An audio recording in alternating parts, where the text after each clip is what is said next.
Just read the teleprompter. Okay. This live stream. Hold on. I got to do a thing. We got a new group going. I got a new home service happy hour group going, and I need to change the settings. Apparently, we're live. We're live. Trust me. We're live, babe. Don't trust me. That's a stupid thing to say. Some indicators point to us being live. Okay. Yeah, because then there we are. We are live on my page. We are live on the YouTube channel. We're trying to go live. I took over our good pal Bobby Walker had a old Facebook group he wasn't using, so he delegated it to me. Okay. And then I took it over and rebranded it, but it was already stale. The Facebook gods decided it wasn't active enough. So there's just nothing going on, and it's a defunct group. Well, that sounds exciting. So we're building a new one, and I need to I don't know how, but there is a thing that allows I don't know. I'm gonna mess with this. These are tough questions, Dan. Yeah. I guess we're not going live in that group. We're gonna go live in this group. All right. There we go. Boom. Now we're live in all the places that we could possibly be live in. So you got that going. Fingers missing. That's cool though. It looks like you have half a finger actually. Now your whole hand is gone. That's weird. So I don't know if you know, I lost my hand. In a flute playing accident. Wait, let me get. Are there any words on your teleprompter over there, Ron? I've got nothing. I can read down below. Follow us at Home Service Happy Hour. Yeah, that's the teleprompter. There is I could put a banner up. Hold on. I got one. Today's weather, it's shitty in San Diego. Here we go. There we go. How's that? Oh, I'm Ron Burgundy. No, there's a question mark. Oh, I'm Ron Burgundy? Yeah. There you go. You nailed it. I love it. I thought maybe I got it wrong. I thought it would scroll. I thought I was doing a scrolling banner, but I did just a stale banner. I'm Ron Burgundy. You know what? I got to do this. Check it out. Check this out. I am Ron Burgundy. Yeah. Ron Burgundy. Okay. Now it's officially a show. Okay. You just keep typing it. Yeah. Yeah. I just keep typing every time it goes off. I'm like, diddly-doo. Okay. Welcome back. This is the first time on my new show, but yes, you're on my old show 2 or 3 times. You might be the closest to the highly coveted 5-time guest. I think this is at least your 3rd time, if not your 4th. Yeah, on the show. I've been on a few. Thank you for having me. I appreciate it. Always love coming on. I think you were the first official podcast guest on the old Bookkeeping Beer and BS podcast. I think I had done a lot of live Facebook shows, but it didn't turn into a podcast right away. Eventually I was like, all right, we got to, we're making this thing. We should probably capture it and turn it into a podcast. And I think I'd have to go back and look, but I think you were, if you weren't the first episode, damn it, you were the second one. Okay. So, all right. You were very early on.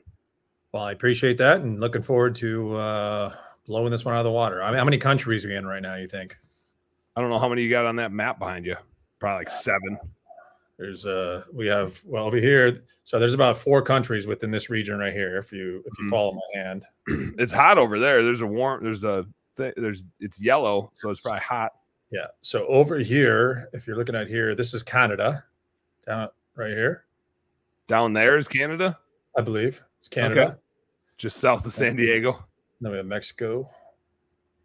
Yes. You're good at this. You're good at this. Thank you. Well, how the hell are you doing that? What's good? You can take the wig off now if you want. I don't know. You can keep it on the whole episode if you want. I'll take it off. Whatever. It's up to you. You look good either way.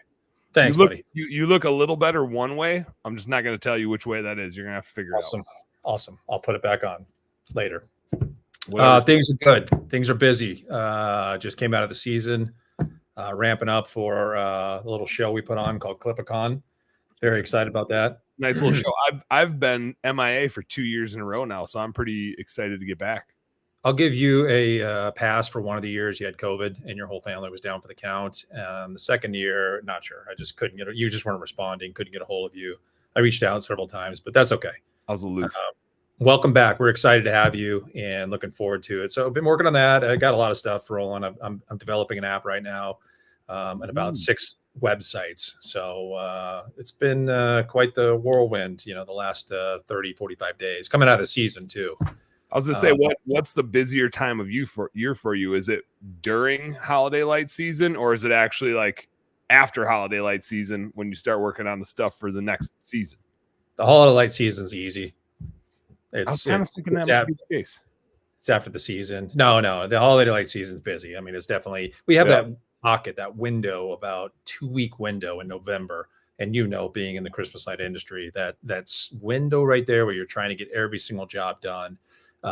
You're just like, you're ready to give up. You're ready to throw your hands up in the air and just say, I quit type thing, but you make it through it and we persevere and we move on to the next year and get excited about the next year, probably about June or July. So, it was a good season. That'll be here before we know it. It's crazy. We are in February now. We'll be at CLIPA before we know it. I mean, it's insane how quickly it's coming. And I'm excited. I'm very excited about it this year. It's in San Diego. Right in your backyard. Right in our backyard. So are we just actually doing it in your backyard? That'd be kind of cool. Let's do it there. We could. I would have to. It's an apartment, so I would have to move some furniture around, stuff like that. Get rid of some of the. We could probably get about 8 people in there. That'd be. So I don't think we want to do that. Be tight. We'll just evict everybody else. Once we surpassed 8 tickets sold, then I was like, we're not doing it in our apartment anymore. So dang it. So much for plans. Yeah. But very excited about it. Looking forward to it. A lot of good speakers that are coming, including Mr. Plata. One average. Yeah, no. You're good. So we're excited to the speaker lineup is insane. I'm real excited about it, and that's why people are coming to it, because we have such a diverse speaker lineup. And last year, so many people came up to me and just says we've changed their lives. And I'm just like, whoa, we're just kind of just putting on a big party, with some speakers and stuff like that. And to hear something like that really motivates you to want to do it again the next year and be better. Every year we're trying to improve. I don't know. You maybe didn't read the post that I went along with us going live, but I'm 99% sure I got this right. But I wrote that you invented Christmas lights, and I'm pretty sure that's 100% accurate. Not quite. I'm not 100% sure. So it's but I'm pretty sure anybody that's hanging holiday lights right now is only hanging holiday lights because you invented hanging holiday lights. Yeah, I was a young lad when I came up with the concept of Christmas lights. It was back in the early 20s. Mm-hmm. And 1720s or 1620s or 15.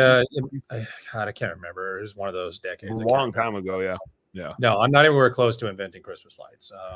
I'm not there, but I appreciate the accolade for it. It was not me. I don't want to take credit for it, but I do love it. So I enjoy doing it. I enjoy teaching people. And, what I love is seeing the success, stories of the people that have been through our training or been to our conference and just hearing about it, is pretty cool stuff. Melody said, amazing. Oh. You invented beer and Matt invented lights. Yeah. I think she nailed it. Doug wants to know, says, what's up? What are you gentlemen drinking tonight? This is a long shot, Doug, but would you believe I'm drinking a Busch Light? I mean, far stretch. You got anything to wet your whistle over there, Matt? Vodka soda. There you go. With no ice, because I'm at the office. I have no ice on me. So no, you're at the studio. It looks like I'm at the studio. Yes, that's the office. I mean, this is my office every single day as I come in, and I enjoy reading the news to people of San Diego, and enjoy what I do. Jared Chanowski says Merry Christmas, gents, and he was happy for the history lesson. Brian Dank checking in, and Brian's Brian is in tune with his history, and he wanted to confirm that you invented holiday lights back in the 1880s. That's right. It was 1880s. Which makes sense with the timing of electricity. Like, people had Christmas lights, but they didn't know they could hang them. They just had them in a ball, and they were like, what do we do with these things? And then you came along and you're like, hey, we can put them on stuff. And they're like, just one of those things, just tinkering in my workshop, and the elves were helping me out, and it just came to me, and I was like, hey guys, hang these lights, over here. And it was interesting, interesting story, but it'll take me a while to tell that one. So maybe kind of like the invention of penicillin. It was like, just killed some mold on an orange or something, and all of a sudden, when I came up with that one, that was something else. I mean, that was interesting how I came up with that one. But all these accidental inventions. I've come across a lot of things over my days, and nothing to show for it. I've invented a lot of stuff, and Enron. I don't know if you've heard of that. Enron, I invented that one too. But you invented Enron? Yeah, started Enron.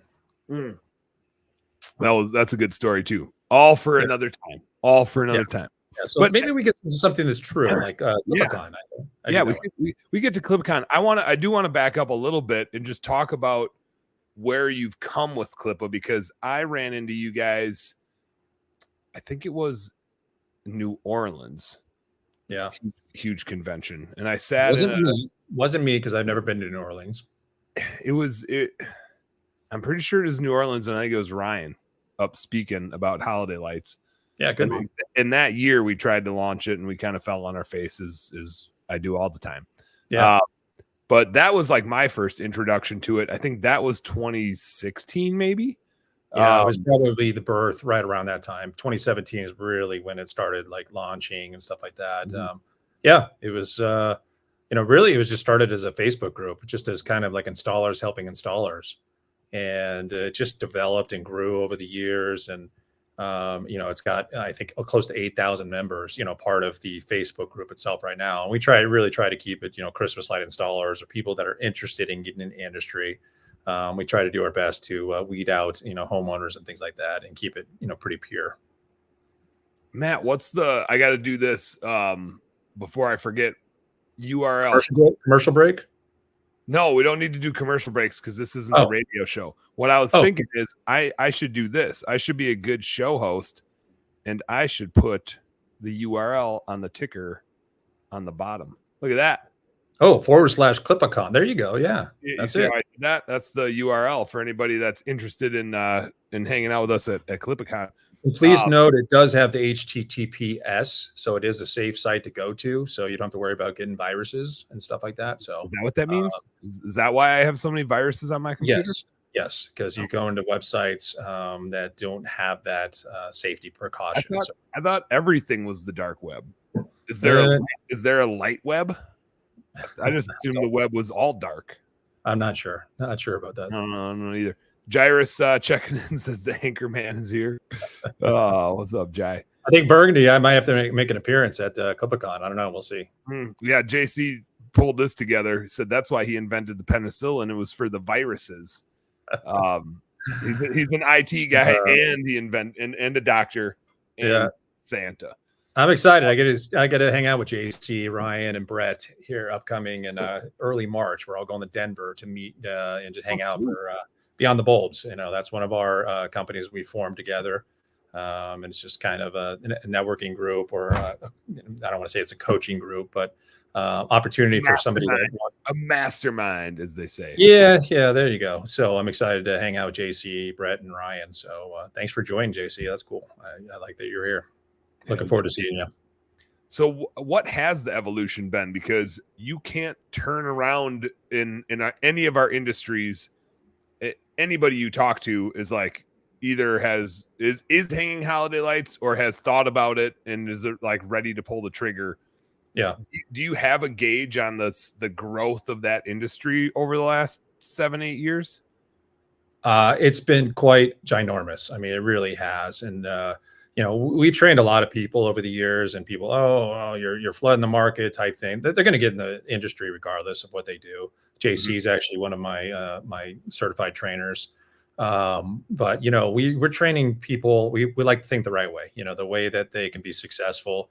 too many people get in this industry and just fail at the first season and don't do things the right way, or, you know, they're not doing justice for the homeowners and not taking the lights down and things like that. So we really try to hone in on, you know, the importance of this and make it a career, make it a lifelong career. And I know a lot of people that I've trained that you know, completely quit their other jobs just to focus on you know, Christmas lights. You know, Ramon. Yep. I don't know if you're familiar with Ramon. You know, dude, Ramon's hands, like one handshake, I think he could break all of the bones in my hand. Yeah, that boy's he's a gentle giant though. He's such a great guy, and you know, we had a conversation with him probably about 3 or 4 years. He trained with me back 5 years ago, whatever it was.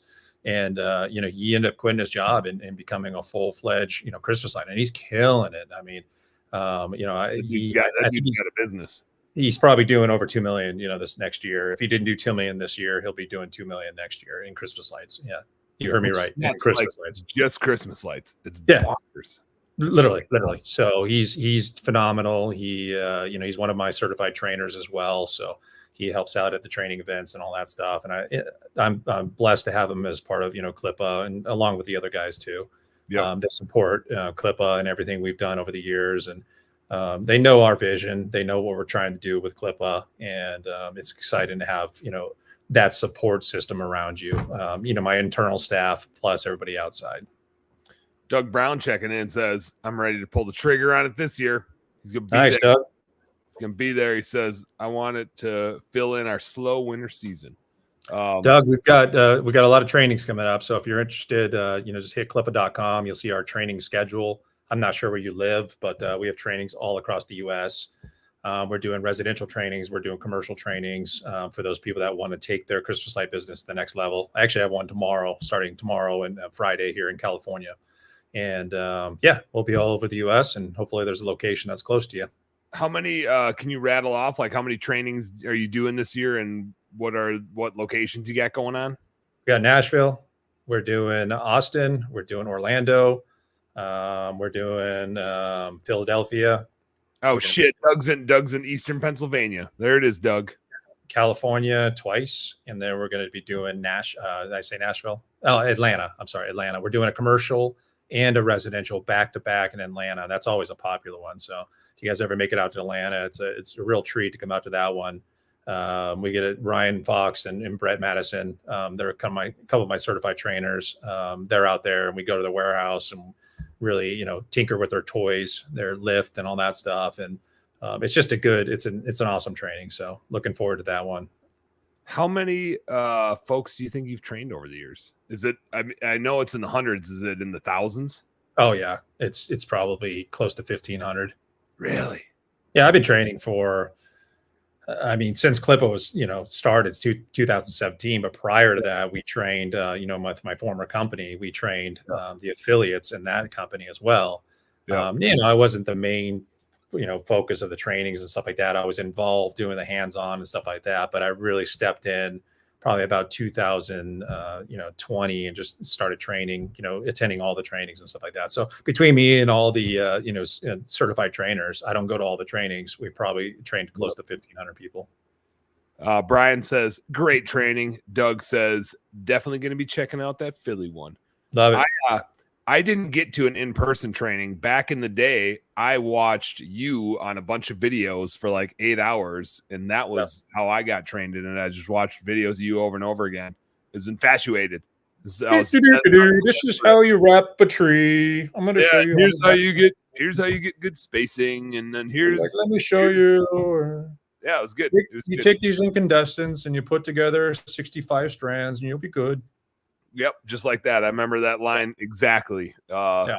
But it was hilariously simple, yet a whole lot of shit I never would have thought of on my own. That if I just would have started watching a couple of YouTube videos and going out and doing it, I would have. Sure. I mean, we even blew the freezer out at my house, and I knew what I was doing, and I like almost lost probably thousands of dollars worth of venison and stuff. Like, I got some full freezers around here. Yeah, and so if you don't know like the little things that you need to do to not screw up somebody's stuff in their house, it can be a big deal. Yeah. It's worth just checking. like anything else, Dan, when you trained, it's completely different than it, back then. I mean, we've evolved over the years, and we really focus our attention on the training, and we have a whole back end portal where people can access. They can go watch all the training videos. They can go through all the presentations, and we have scripts and all sorts of stuff. For me, it's not to train guys and be like, all right, good luck to you. The ongoing support we pride ourselves on. We want to do whatever we can to ensure that people are successful throughout the years.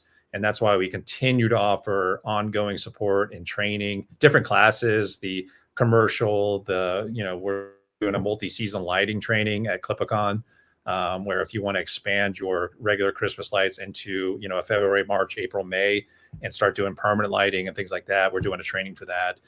So really, we really value our CLIPA members. I mean, they are the ones that have made, CLIPA, what it is. And we like to, keep those relationships going, whether they're buying from us or not, or they're doing, our events and things like that. We don't care. We're still here to help them and support them in any way we possibly can. So riddle me this. How the hell do you keep CLIPA as strong as you do? I mean, obviously, like you mentioned, Ryan and Brett and JC and Ramon, and just studs that can help carry the torch and train a bunch of people and help the industry. But you also go and hang a lot of Christmas lights yourself and run that business. How do you manage to do both well? Because I think I drink a lot. I drink a lot. Yeah. Well, that was an assumption that I made. Okay. That's why I'm here talking to you.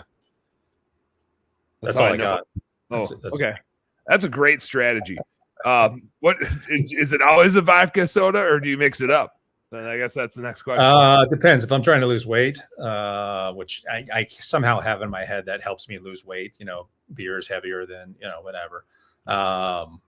That's why you drink the beer that says light on it. You drink the beer that says light on it. Yeah, I don't think that does anything. But I like the vodka sodas. I really do. Maybe splash a cran. Depends on my mood. I'll do that. But back to your actual question, it's a lot of moving parts. And my support staff is insane. I mean, I have my staff is legit. In my trainings, we always talk about, the number one issue in the Christmas light industry is employees. If you have to hire employees year after year and then lay them off and that type of stuff, it's hard. And it's been a struggle the last, 5-6 years to find employees, especially since COVID, it's been, you're a recruiting service, so it's been a struggle. So that's one of the hardest things in this industry is to find good employees. And if you already have them, you're way ahead of the game. If you already have people you can transition back and forth, then you're way ahead of the game. If you have to hire brand new every single year, like myself, I have a great staff internally. I mean, I literally, my sales staff, my support staff, my wife is my business partner. We make a strong team, and that's where we don't, we don't, that's where we don't lack it, is we have such a strong internal staff, and that's the reason we can do everything. I mean, it really is, Chelsea Frenette, and she's my sales and marketing manager, and she's just phenomenal, so, but my whole staff is phenomenal. So I couldn't do it without them, Dan. So that's just to answer your question. It's not the vodka sodas. It's my support staff and the vodka sodas.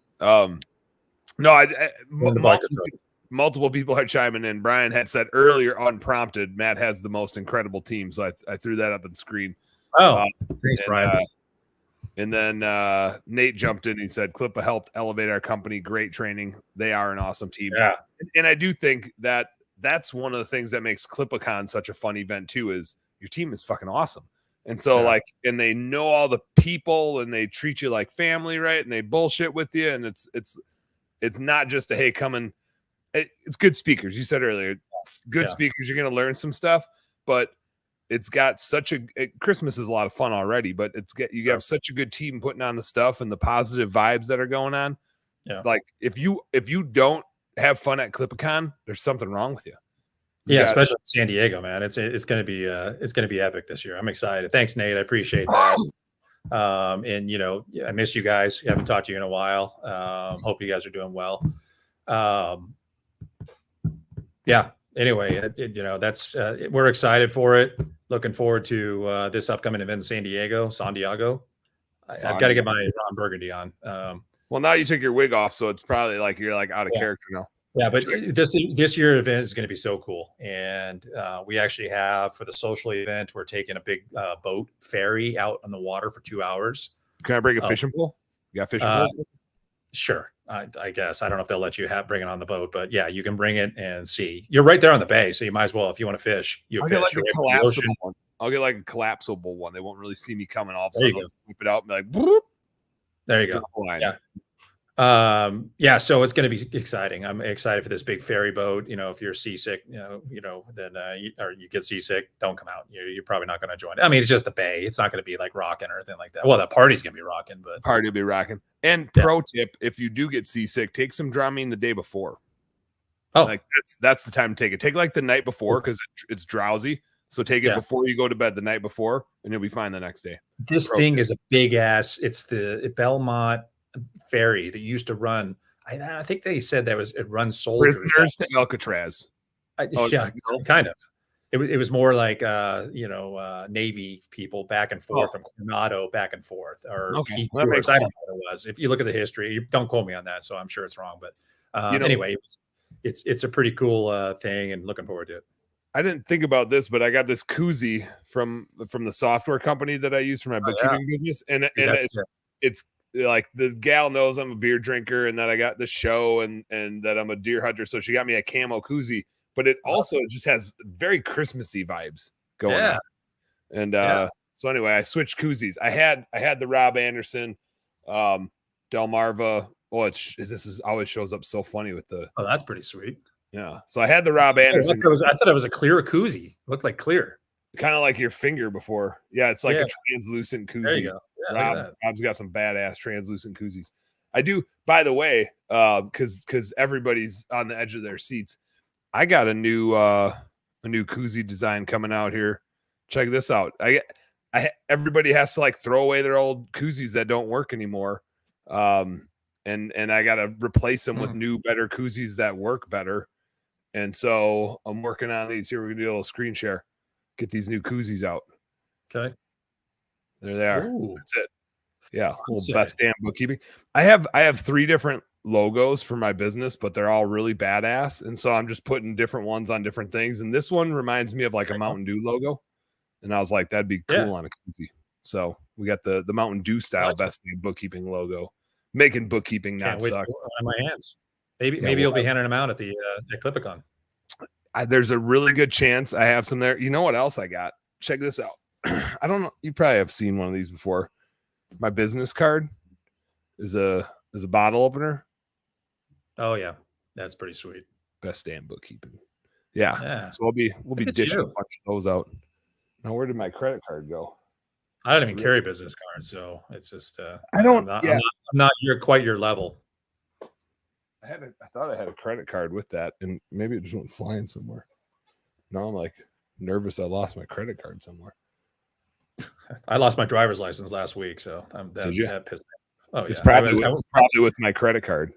And where's the worst possible place you can realize you don't have your ID? When you get pulled over by the cops. No, that's not bad. When you're at the bar trying to buy a beer. No, airport. Oh no, that's the worst. You're right. I walk up, check my luggage. Oh, ID, please. And go through, filtering. I couldn't find my freaking ID. I'm like, you freaking kidding me. I was supposed to be we went out to see my son play hockey in Boise, and I didn't have an ID. So how did you? What did they do? What happened? Multiple cavity checks. It was actually a nice weekend. It was a good little weekend that I had. I got to go through a cavity check search multiple times. It was fun. So. I had nothing hiding up there. So yeah, I'm still Matt, and that's my butt. No, thank God. Here's what rescued me was I have clear. I have TSA pre-check and I have clear. So clear, you actually go up and they scan your eyes and your photo pops up.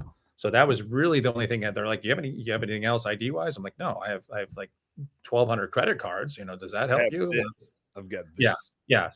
Don't you know who I am? You can't know who I am. Do you know who you're speaking to? So clear saved my travel experience there. And now I'm just like, oh shit, I can go through any airport now. I'll just scan my eyes and boom, let me through. You just strutting through there. Dude, they took me through. It was funny. They took me through there. They scanned my eyes and they kept going through and they're like, "Oh, we've got a +1." They called me a +1. And every station I went to, and I had somebody escorting me to all these different like stations. They're like, "Oh, we got a +1. Oh, +1. You come up here. Come up here." Like code +1. Yeah. Shit, I'm gonna get my license every time. This is great. I seriously felt bad because I was like passing every single line. You know, I was like, man, I just made it through quicker than anybody else in this whole damn place. And then I get to the end and the guy's like swiping my shoes, you know, just to make sure I don't have any like bomb material, or I don't know what the hell he's looking for. And sure as shit, it came back like he had to test it again. So I'm like, oh, there's all that. We just made up 10 minutes. Now we just lost 15. Jesus. Yep. So it was pretty sweet. And then coming back from Boise, it was like they just boop, and then I walk right through. I was like, okay. Damn. They're like, we on you. We scanned your retina when you walked off the plane. You didn't even know it. Yeah, pretty much. Make sure it was still you. We had to make sure it was still you and not Ron Burgundy. Yeah. So yeah, that was kind of a bummer. I don't know how that came up, but that was kind of a tangent on me losing my driver's license. I mean, like, I'm not lying. I usually my business credit card. Oh, you know what? I put it on the wrong side. Here it is. It's there. Yeah. No. Oh, I pull that out again. Can you hold it up closer? No, I can't. But it always rests behind the bottle opener. It's good safe. I got most of the numbers. It's already maxed out because I had to pay for plane tickets to get out to San Diego. Actually, the worst was paying for plane tickets to get out to JC and Angela's sales boost, because it's like the only time I had to take a connecting flight. Like, oh yeah, I'm going. I'm gonna be there.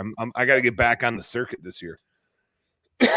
But yeah, my credit card's maxed out from booking flights and hotels for the next 3 months worth of conventions.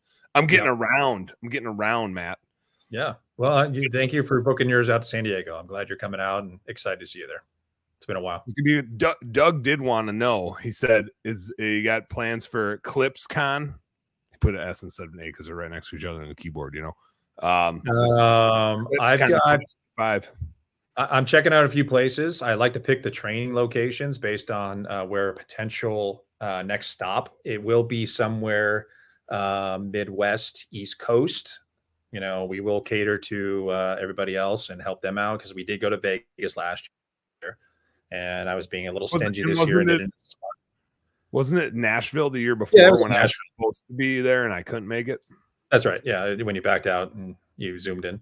Dude, that sucked. I like the hotel still charged me and the plane still charged me. Like I got because I canceled it so late because I was like, maybe I'll be able to make it, maybe I'll be make it, and then I was just like, I am in terrible shape. I should not go subject everybody to whatever I got going on. And that was a good one. We had fun there at that one. We had fun in Vegas. I mean, I'd imagine. Actually not have fun, but looking forward to this year. And yeah, so Doug, to answer your question, we will be somewhere a little bit close. I don't know where you are, but maybe Philly. Doug's out by Philly. Maybe you do Philly. Oh, he's in Pennsylvania, right? Yeah. I think fuck Doug. Let's go to Pittsburgh. Fuck Doug. We're going to Pittsburgh. Fargo. Nobody goes to Pittsburgh. Nobody goes to Pittsburgh. Let's go to Pittsburgh, Matt. Yep. So to answer your question, we don't have a location yet, but I am some of my trainings. I am checking certain locations. So yes, Pittsburgh. That sounds fantastic. Never been. The Steel City, man. We'll just all be industrialists. Doug says Northeast sounds great. Brian sent us his bank account information. He wants us to put stuff in there. Okay. What? Anything in particular you're like stoked about for CLIPCon 2024? Any sneak peeks? Any lift up the hood a little bit? Show us in. What do you got going on? Well, I already spilled the beans with you coming. So there's that. I mean, I don't know what else. How can you get any better? You know, that's okay. Good point. Moving on. No, yeah, just I already threw out the ferry ride. Nobody's coming for a ferry ride, but I think it's going to be a fun event and stuff like that. And we have three different. Is there alcohol on the ferry? There will be alcohol, yes. Okay, that's important because the last one I was on was at the Conquer Summit, and they didn't have any alcohol on the boat, which was probably okay because it was like 5 or 6 foot waves, and there were people throwing up over the side, and that was pretty funny to me. But you couldn't get your hands on a beer out there, and I was like, I know what would make everybody feel better is a little bit of booze. That way, you're already doing this, and you just feel like you're rocking around with the boat.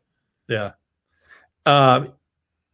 Yeah. So as far as little nuggets or whatever you're looking for, we do have a lot of pre-show classes, which are great. You know, Ryan Lee is actually running one of his landscape live trainings, which is phenomenal. Ryan Lee's the man. Yeah, I did his training last year in Utah. I went out there and it was great. I mean, it was amazing. And so he's going to have a training out there. So anybody's interested, you know, in getting into landscape lighting, definitely highly recommend taking his class. He's going to be out there 2 days prior to CLIPA running his training. We do have a couple other classes that we're doing. We're doing a commercial sales class. Chelsea is going to be working on that with Ramon, and we'll have a few more guest speakers coming in there.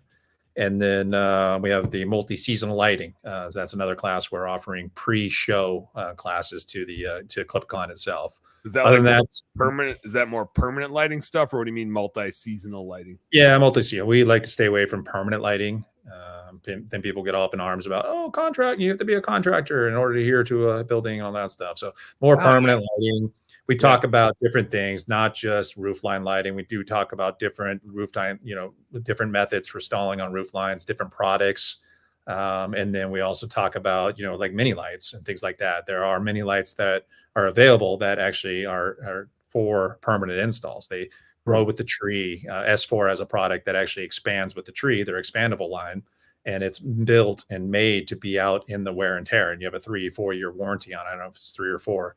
But you have a warranty where it's last, you know, it's meant to be last and, you know, out in the elements and stuff like that. So just talking about that stuff and the installation side of it, how to install the roof lines and things like that. So that's what the multi-seasonal, you know, and you can do that stuff like me. I had a few residential jobs that I did in June, July. It's great to have Christmas light installation that you're doing in, you know, June and July and making money doing it. Get it out of the way. Yeah, exactly. Yep. Sweet, man. A couple notes here. Doug said he doesn't mind if you do Pittsburgh. He said that's driving distance. He's not about flying. So Pittsburgh it is. You heard it here first. Pittsburgh 2025. And Brian says Ryan is top notch. Are you making a note of that? Getting to Pittsburgh. Nobody does any conventions in Pittsburgh. I've never been there. You ever been there? I've never been there. I'm still trying to figure out how to spell Pittsburgh. I think there's 2 T's because if you like, Pittsburgh has the college called Pitt, and there's 2 T's on their logo, so there must be 2 T's. And then it's probably like a BURGH type of situation. Or no, is there an H? I just spelled it like iceberg. I spelled it. Well, Doug typed it, and Doug's from Pennsylvania, so he would know. There's an H on there. Pittsburgh. It's too bad they don't have any like professional sports teams out in that area. It'd be nice to like maybe when we're out there we can catch but there's just nothing going on. It's just an armpit. They have no pro sports teams or anything. No, not that I'm aware of. Nope.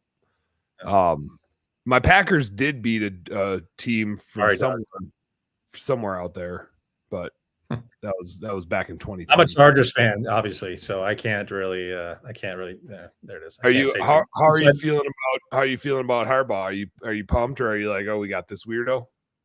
No, I'm excited about it. You know, anything is better than, you know, our last dipshit. So I'm excited for it. He was like an aggressive idiot, kind of, it seemed like. Yeah. It was just, you know, for us, we get to game like 2 or 3 in the season. We're like, hey, we always got next year. You know, that's kind of the, you know, it's been our, 15 years that I've been a Chargers fan. I grew up in San Diego. So, but I'll support him regardless. No, right. This weekend, I'm a Niners fan. Are you?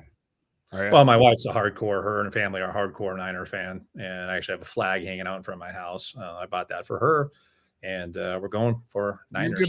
You're a good husband, Matt. Yeah, I do shit like whatever anybody else says about you. You're good. I do shit like that every 10, 12 years. I'll do shit like that for her. You know, that's pretty good timing.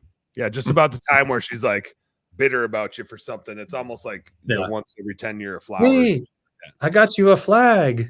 Yeah, a Niners flag. What do you think? Yeah, I'll wear it into the bedroom with no clothes on. I don't want that. I don't want any of that imagery.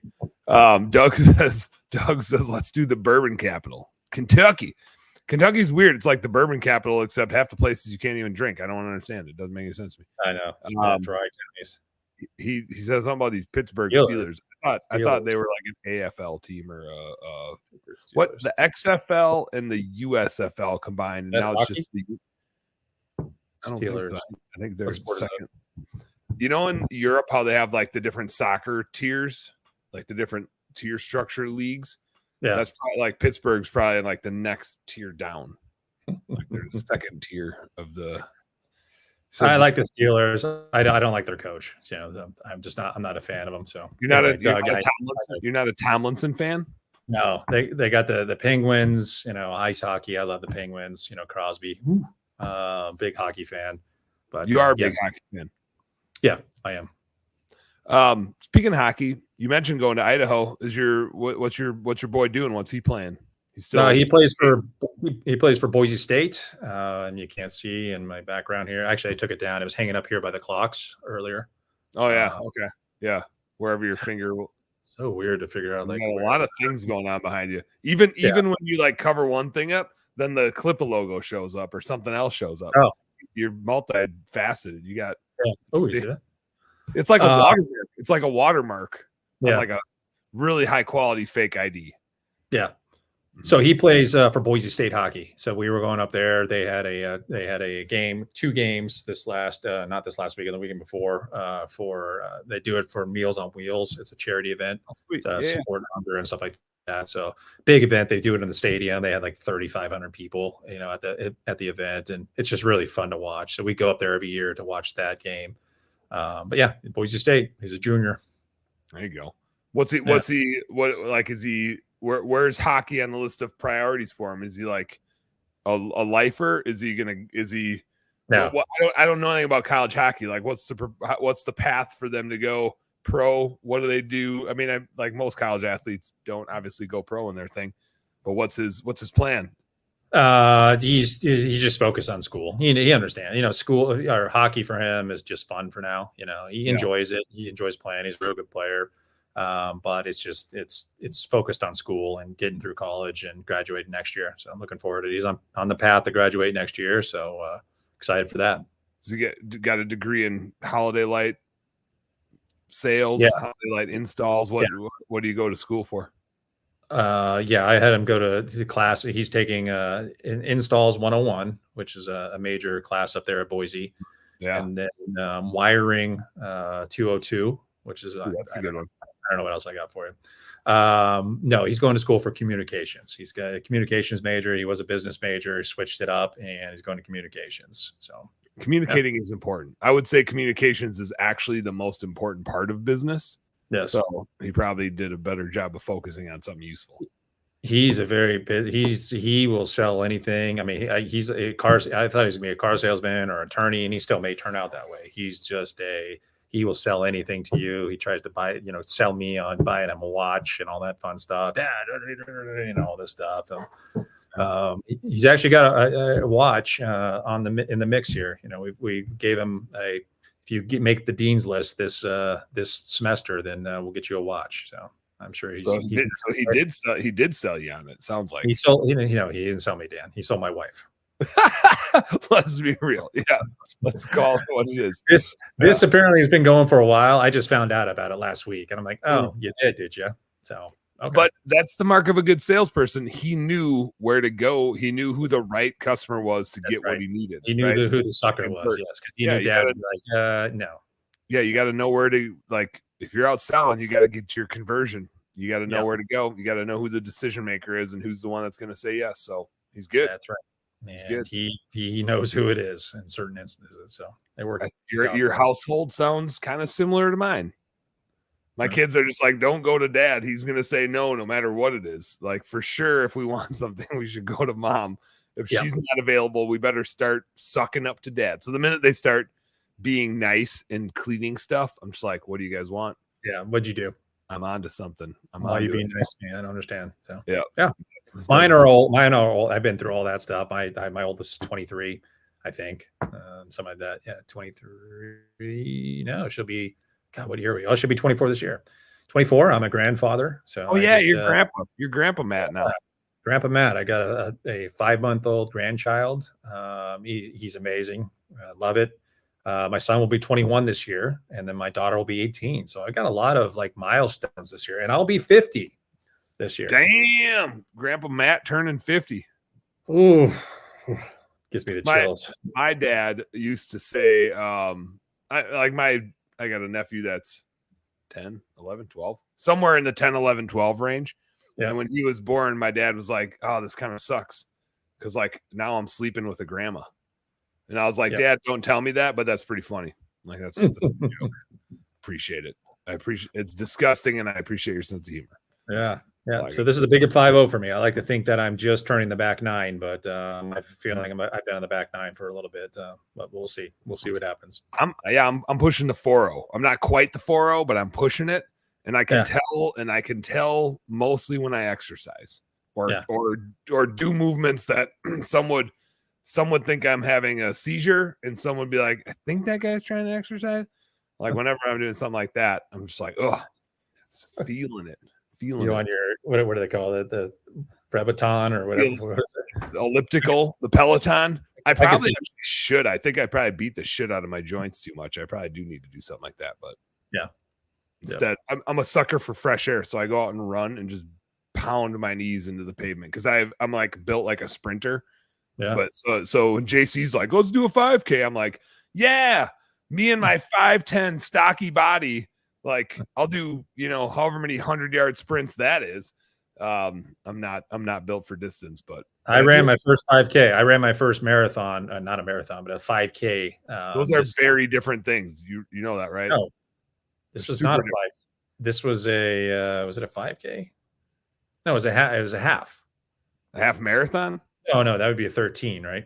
That'd be 13 miles, yeah. No, it must have been. Which would be like a 18K. Wasn't a 5? Was it 10?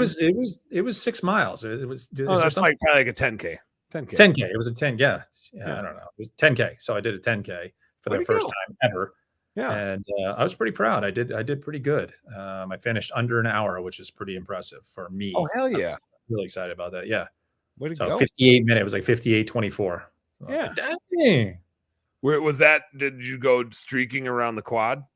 I had my shirt off. I was running in my underwear most of the time. Yeah. And I just pretend I was streaking through the quad and up to the gymnasium. That's what I was picturing, and it just kept me motivated, and I kept running.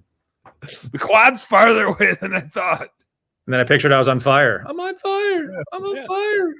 You're not on fire. You're not on run. You're on fire. Hey, whatever you got to do to get there, man. You just got to get to that finish line. Way to go, though. That's a good jog. Yeah. I thought that was pretty good. I don't think I could do it right now. I bet you could. Just if you threw a big animal that's hungry behind you, you could run a lot farther than you think you have. Yeah, probably. Yeah, but JC's a runner. He's a trooper. He gets out there and runs a lot. So I don't know what shape he's in right now, but I'm sure he can do pretty well. Better shape than I am. I'll tell you that. Mm-hmm. I've been doing good, but the problem that I have is ice fishing season, because even just a few weekends where you spend 2-3 days mostly drinking all day and eating whatever you want, it's amazing how that just a couple times of that in a winter will add 10 pounds real quick to a fella's waistline. So ice fishing. What do you like? Just like going for like ice cubes or something like that? And like, you're in there with a net and you're just dipping. It's like bobbing for apples. Kind of like bobbing for apples. Catch ice cubes. Huh? That's interesting. I've never heard that before. Yeah, because if you want to have a cocktail with ice, unlike your drink without any ice, somebody's got to go fishing for that ice. Where do you think it comes from? Huh, interesting. You can't just make that shit. You got to go get it. That should be something that's on ESPN 12, like all the other sports out there. What would that even be? I don't even know what 12 is in Spanish. There's the ocho. Ocho. That's right. That's not 12. It's 8. Yeah, you're very far off. It is. I don't know, man. I need more Coronas. Some viewer ought to know what 12 in Spanish is. My kids for sure know. Ocho, nueve, diez, once, doce. Way to go! It actually, that was just like when somebody's like, "What comes after the letter J?" and I'm just like, A B C D E F G H I J. Because I know the alphabet. Obviously, I'm a human and I use words. But when it's like somewhere in the middle of the alphabet, if you ask me what letter comes before it or what letter's after it, I'd be like, well, let me just start at A and say it, and then I'll tell you. And I feel like Spanish counting is the same way. But for you, you're not looking like, you're not trying to look stupid. You're like, oh, that's so easy, and you're running it through as you're like, oh man, anybody can come up with that. All tactic.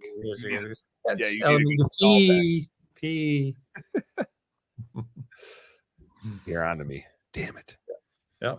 So what is the goal with your holiday light hanging business? Is that continue? Like, obviously CLIPA, just, I feel like every time there's more and more and more CLIPA going on, it's getting bigger, it's impacting more people. I can see from the outside the growth of that. Yeah. And I want to like keep talking more about that, but what is your holiday light hanging business? Just kind of a baseline that you try to keep because you've got a book of business already, and so it's just like, let's keep it stable? Or are you trying to shoot that thing to the moon? What does that business look like? Because I feel like we all know you through CLIPA, but we don't get to see your operation that often and hear that much about that operation. We're always growing that division. It's not something we full on focus on. I mean, we do a lot of good jobs. I mean, we do some incredible work. My supervisors, my teams, they do some great jobs out there, and excited to be part of it. So we're always trying to grow it. It's not something we really push marketing wise and go after, but we're doing a lot of RFPs, RFQs. That's the process of going through with a city. You got to go up against other people. Landed a lot of good jobs. I mean, we got a lot of new clients this last year. Some tapered off, but that's okay. It happens. For me, it's customer service and making sure the client is happy. At the end of the day, I still to this day have not lost a client based on our service. How we provided service. Whatever it takes, we make sure they're happy. Fix any issues that may come around. So yeah, we do great in that division. We're also distributors, so that's another side of our business. We import products from overseas and we sell products nationwide to installers. So we have a lot of moving parts. We're running out of warehouse space because I've got my commercial stuff here, and then I've got my products that will be coming in June and July that we will take up most of the space. So and real estate is not cheap in California. So we do a lot of juggling with product, and things go in, and then we get a container in, out, and all that stuff. And it's a lot of juggling here in the CLIPA world. So it's good though. It keeps us on our toes. Ron Roby checking in says, "Hell yeah, Christmas tree, Christmas tree." Hey, Rob. A couple of years ago, when you were on the old podcast, we were talking about all the storage containers like just stuck that you couldn't get your hands on, and the product issues. Where's the fallout of all that? Is it everybody's got all the Christmas lights they could ever need? Did those shortages change how the supply chain works? Like, is there more stuff just stored and kept here in case something like that happens again? What did that all look like on the supply chain side? What shook out from that? We were fortunate enough to get, I would say 98% of our product that year. It was pretty sketchy because, Christmas lights coming in late November to December don't do you much good, for selling. No. Yeah.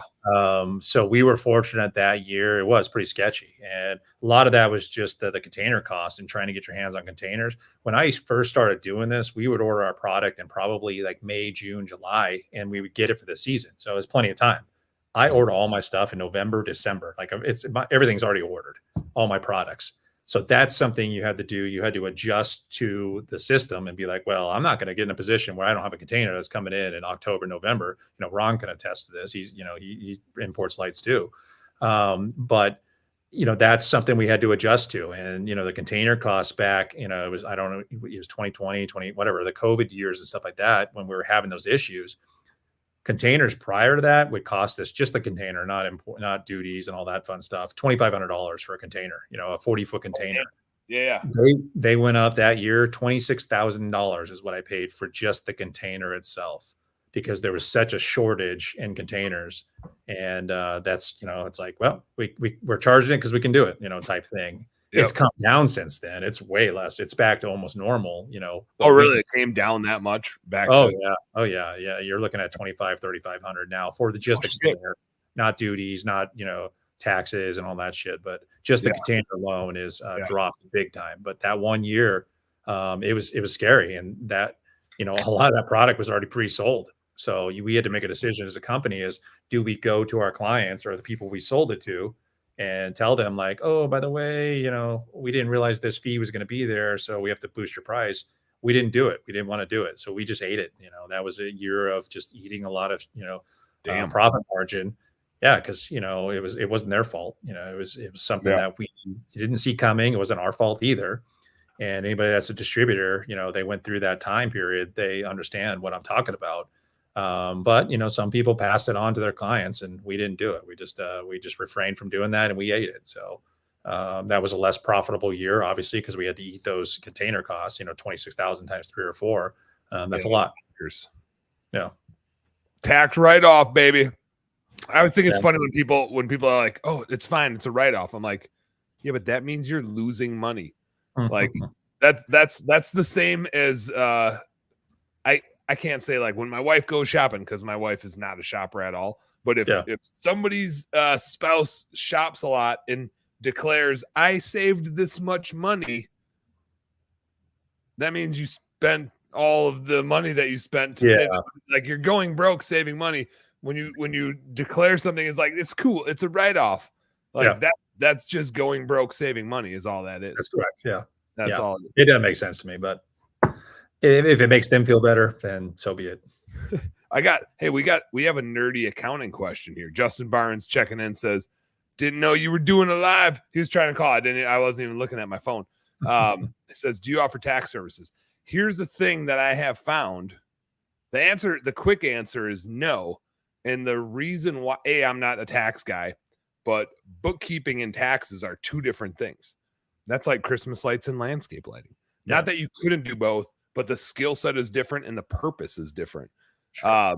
And so I find your tax person should not be your bookkeeper, and your bookkeeper should definitely not be your tax person, because it's different skill sets, but also for accountability's sake, segregation of duties. It's just like you don't want the person that controls your bank account to be running payroll, because that is a bad setup. And that's the same as if your bookkeeper is doing your taxes or vice versa. They have no accountability. Yeah. Rob, check it. Rob is in the house. Captain Christmas is in the house. Yeah. But Justin says he needs a tax guy ASAP. I do, Justin. I'll hit you up. I'll DM you. Check your DMs. I'll DM you, and I've got a dude that I like to use, and he might be a good fit for you. He might not, but you want somebody that's solely focused on tax too, because everything is changing every single year. There's new tax codes, there's new write-offs. If they're focused on other stuff, they're not focused on how can I save this, this individual money with this write-off or the new tax code or something like that. If they're dwindling in books and stuff like that, they're not focused on that stuff. So you want somebody that's just solely you want a CPA. That's all they do. Yep. You need that nerd. And bookkeeping is really a finance thing. It's how do you make decisions with the data that you have all year long? Bookkeeping is not a tax thing. The purpose of both of them is it overlaps, but it's way different. So Justin, I'll get back to you. I've got a dude I can make an intro. What's up, Captain Christmas? Christmas in the house. Yeah. Look, bourbon makes what better? Your shirt is overlapped. Oh, look at that. Got a CLIPA koozie. I love it. Yeah. Got one of these things. I got one of these koozies, but they don't hold bourbon that well. No, they don't. I had this guy Rob Anderson that signed up to be a speaker at CLIPACon, and I never heard back from him. So not sure what's going on there. He's got to fill out the info sheet thing. I did fill that part out. I didn't. I'll have to get my team on that. Now I told Chelsea today she's going to be she'll be connecting with you. So we'll hop on a call. I just want to give you shit for that. So Rob, you didn't do anything wrong. I just wanted to throw it out to you. Rob, I just wanted to let you know you can throw away all your other koozies and by the next time I see you, because you'll be getting a couple of these things. Yeah. Oh. They camouflage your can too, as you can see. Did they include a can? Oh, dude, sorry, I've got that koozie too. It says I identify as a soda. My sister saw that and she's like, "Oh my gosh, I knew I had to get this for you." I was like, "Yeah, there you go." Perfect. That's perfect. Have you guys seen the koozies for the solo cups? Those are pretty sweet. Yes. State Farm makes them. I don't know why. I just have like 10 State Farm ones. They were given away at the hockey thing I went for my son, and it's for your actual drink. You put your drink in there, and it's like shaped like a 16-ounce cup. I'm gonna need to get some of those. I like they've got ones for like the beach that has like a spike on the bottom, and so you can just set it there, and then like instead of trying to set your beer down, and then you got sand on it, and then it tips over, and you're like, damn it, I thought I made like a nice hole, to put it on, and nope. Get a little sand spike and. Yeah, the one I have is Velcro. It just sits on your dashboard. That's the one that works for me.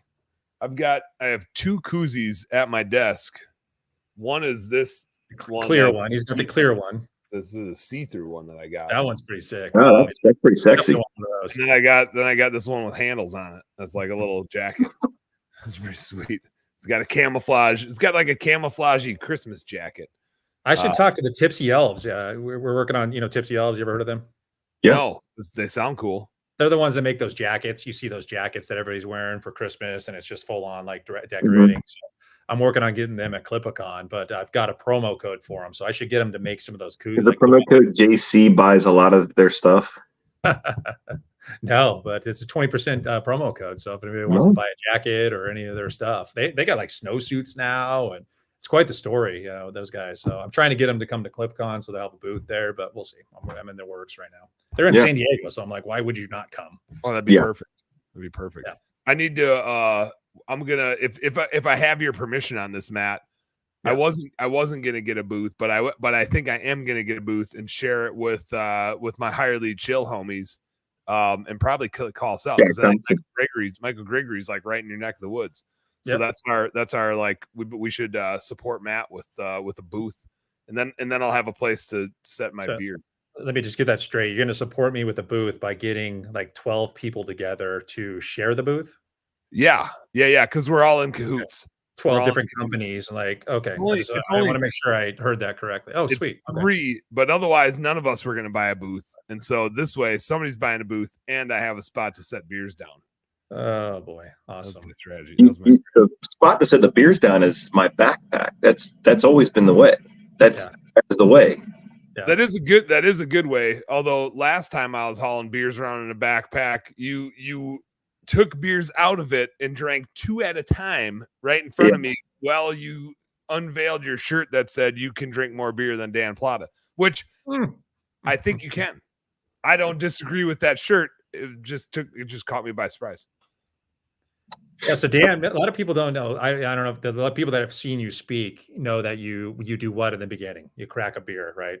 I crack a beer. I don't want to divulge too much. Right at the front end. So if anybody's on the last one in St. Louis, where they make you open your beer, and then you have a lukewarm.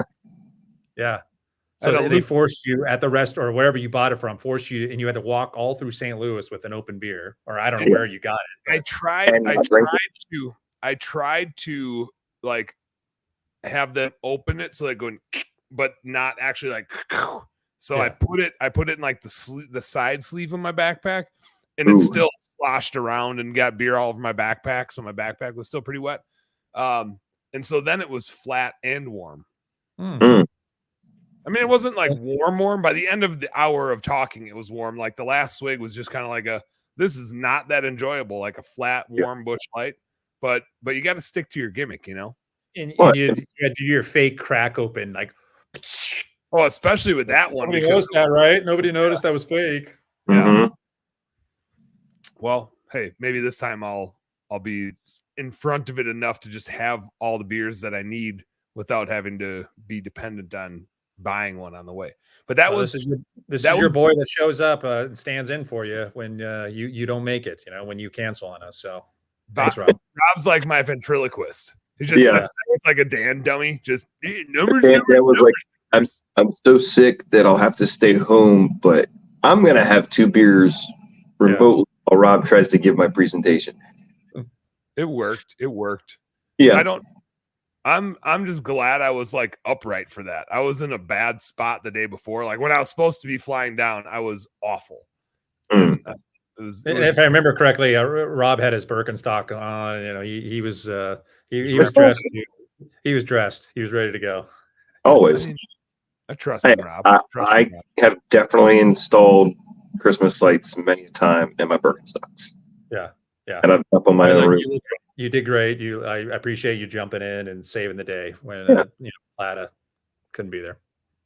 We did what we could. Yeah.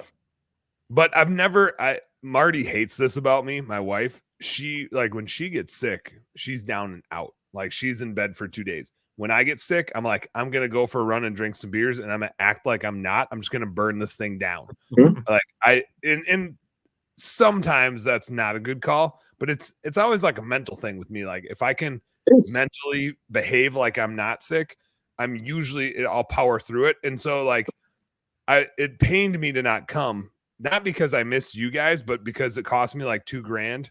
And I never got it. It really pained me. Like, I paid for the hotel, I paid for the flight, I didn't get to come and drink beer with you guys. That was the frustrating part. It would have been fun to be live and talk, but I mostly just like didn't want to get all of you assholes sick. That was the empathetic side of me. But I wasn't about to miss the opportunity to talk and drink some beer. Like, I'll do that. I don't care. I'll be on my deathbed. We appreciate it. That was tail end of COVID. So we were just coming out of it. And I think that was the very end of it, right? Because we weren't wearing masks anywhere, really, I don't think. I think that was right after the masks, but everybody was still I think everybody was dropped. So it was still, spring of 21, I believe, is what it was. Yeah. Was it 22? I guess that would have been 22. It's 21. I think, right? I don't know. It's 2024 now. It was Vegas. It was 22 because it's 22 because 23 was Vegas, and then yep. Vegas I didn't make, but I was going through weird business stuff, so I didn't know what to do with myself. I didn't know which way was up. So Matt, let's talk CLIPA a little bit. What you said you're working on an app? Can you give us some sneaky peekies into that? Is it like the measuring app that I bugged you about forever when you first came out with that? And then I was like texting you every day, like, hey Matt, I think I want to do this. Can we do this? Hey Matt, what does this do? Is it one of those? This is I currently have an app already right now. It's for estimating and bidding projects and stuff like that. And it's pretty archaic. So we're just, but it works fucking good. Well, we decided to put our big boy pants on and actually get an app, and it's going to be on the App Store and all that fun. That's not what makes it a big boy app, is on the App Store, but the functionality of it and the management and all that fun stuff. A lot of good new features. It's going to cater to a lot of different people.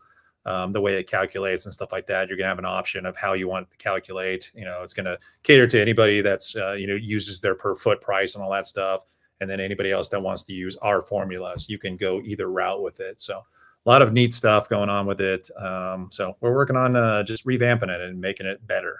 We do have a lot of users. I have tons of users that use it every year. Mm-hmm. It's just the program it's built in is just not 100% where it needs to be.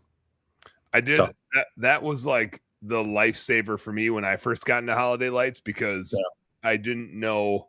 I'm a math guy. But I don't want to try to figure out. I don't want to guess. I don't want to try to figure out those circumference formulas when you're wrapping your way up a tree.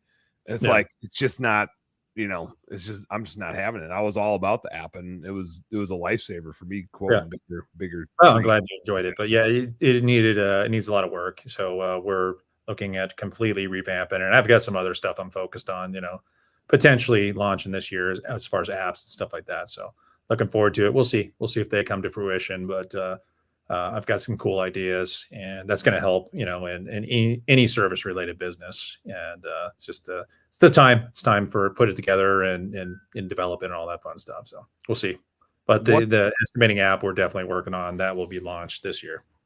Oh yeah. Is that measuring and like pricing where you see the most fuck ups from new people starting out, or what do you see as the biggest pain point or screw up point for a lot of people fail when they get in this industry, because they basically just go based on what people are telling them. Like, oh, the norm is $8 per foot or $8.50 per foot. That's not the same for everybody. Everybody has their own different expenses. For me in California, my expenses are pretty damn high. So it costs me a lot more to operate So if I were to just be like, oh, 850, that sounds cool, I'll just do that, or you know what, I'm a little bit and trying to figure it out that way. So it's not the perfect science to do it that way. Yeah, you can be profitable and you figure out if you really look at it and be like, well, 850 is not working for me, I want to be higher than that. You can really pinpoint the numbers. So, we've got the calculations going both ways. You're going to have an opportunity. If you want to do it per foot, you can plug it in, and it's going to have the invoicing side of it. It's going to send an estimate to the customer. The customer can pay for it through the app. So it's got a lot of different features. It's got a lot of management features, that are involved in it, where you can see, who's pending, who's sold, that type of stuff. So a lot of new features that we're adding to it. So very excited to launch it and get it out there. Probably, looking for, June, July, somewhere around there for a launch date, depending on the, programming side of it. Programmers, nerds. So we might see some teasers at CLIPACon. I'm hoping so. I've already got today. I actually just got a lot of renderings of it, and they sent me some 3 or 4. They sent me 4 different examples of like how do you want it to look. So we're getting there, So we're getting there. So I'm hoping CLIPACon will definitely have something that we can show, and just kind of a teaser, like you said, Rob, and have it out there so people can see. Beauty. Yeah. What as guys are scaling up, obviously we're talking about like Rob has scaled holiday lights, JC has scaled holiday lights, Ramon's going crazy. People have done huge things. As they're growing in holiday lights specifically, is there a spot where you start to see them get tripped up by stuff? Is it like too complex of jobs? Is it hiring people? Is there, or selling bigger jobs? Is there a spot where they get tripped up along the way where like the game changes and the skill set gets different? So I'll say for us, it's been the logistics side.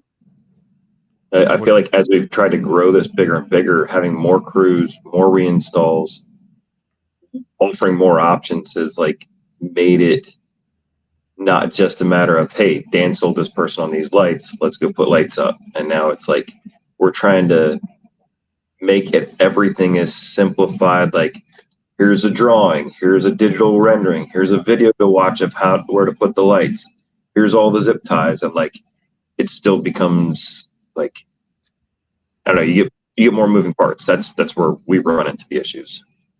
Rob, your microphone sucks. Yeah.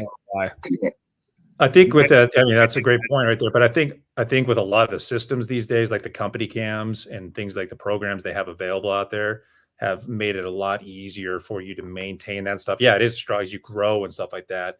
Employees, it always goes back to employees, finding enough employees for those projects. I think, where people kind of stall is going from residential into commercial, just because they're not ready for it and they don't understand the project management that goes into it. It's not just going to put lights up. I mean, you really have to. We have projects that take us 5 days where, you can't just go in and you're like, oh, okay, you're going to put lights up. You've got to really sit there. I mean, I sit there when I do those projects like days before and sit there and write it out. Like, okay, we're doing this on day 1. We're focused on this. We're going to do this on day 2. I got all my days planned out. Now, does it always go to plan? No, it doesn't, because shit happens. Or are we ahead? Are we not? Go back to the drawing board, day 2, figure it out. So it's a lot of project management. And Rob, I'm sure you can attest to that. When you get on these bigger projects in cities and things like that, it's not just going out there and hanging light. You got a lot of stuff to organize, a lot of employees to work with. So there's different methods and tools you can use to, help you in that. Company cam has been a lifesaver for us. Not that it changed our business, but it's definitely a program that we have really honed in on. And it's getting better and better every single, 3 or 4 months, they have a new feature in it. We're like, oh, wow, that's great. I love that, type thing. So if you're in the industry, whatever service related business you're in, if you don't have company cam, you should definitely get it. It's not that expensive either. It's so worth it. Yeah. Yep. Rob, I wonder, I just got to go back to your microphone. Is your like phone sitting with the microphone down that it's like grabbing sound echoing? Have it on a different. I can just hold it in my hands the whole time. It's kind of the same. It's weird echoey. It's like it's Vadery. I just put my Luke. You're like Luke. You sound good. You sound great, Rob. Don't listen to him. Sounds good. Yeah. No, I think I'm a professional podcaster here. Okay. If my computer was working properly, I'd be able to use the big old microphone. Your microphone on your computer does sound good compared to when you didn't use it. In the background, we just hear your fan going. Bzzz. Yeah, I switched computers too.